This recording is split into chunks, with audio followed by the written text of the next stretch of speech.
So what did I think about Scottie Pippen calling Dr. J the greatest player ever in his book?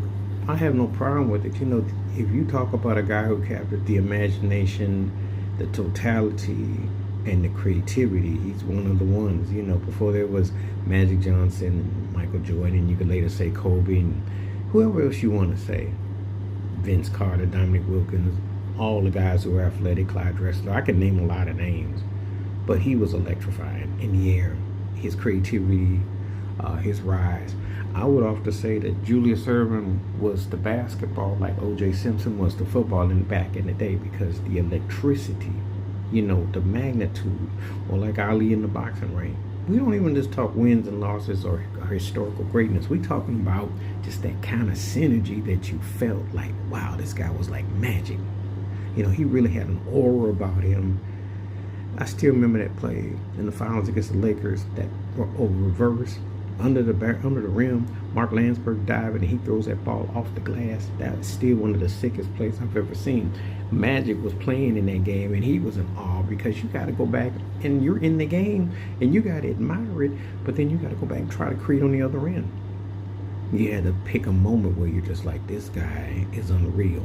The dunk against Michael Cook, the breakaway, the dunks against the Trailblazers with Bill Walton.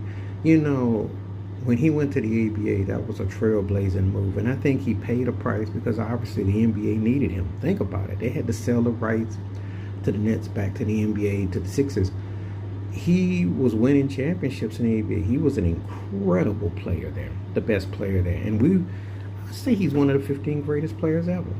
And it's not, you can rank him however you want. Some people got him in the top 5, top 10. I'm not going to argue with that, because I'm going to tell you something. He led the Sixers to the finals. When they got Moses Malone, which is one of the greatest one-year wonder runs I've ever seen, 4-4-4, he was bringing it. And he was always a guy that he was class personified, on and off the court. Had a distinctive style about him. Well, when Grover Washington Jr. writes a song about you with his saxophone playing, and even though Grover Washington was born in Buffalo, New York, like myself, but he grew up in Philly. What a tribute. But that's Dr. J brought the magic. Dr. J was somebody that you just looked at and you were in awe of, because his talents, his creativity, So, and he's always been a standard. The truth is that a lot of stuff that Allen Iverson and others did, he was doing back in the day. People just don't realize how, if you don't get to see how incredible his talent, his depth was.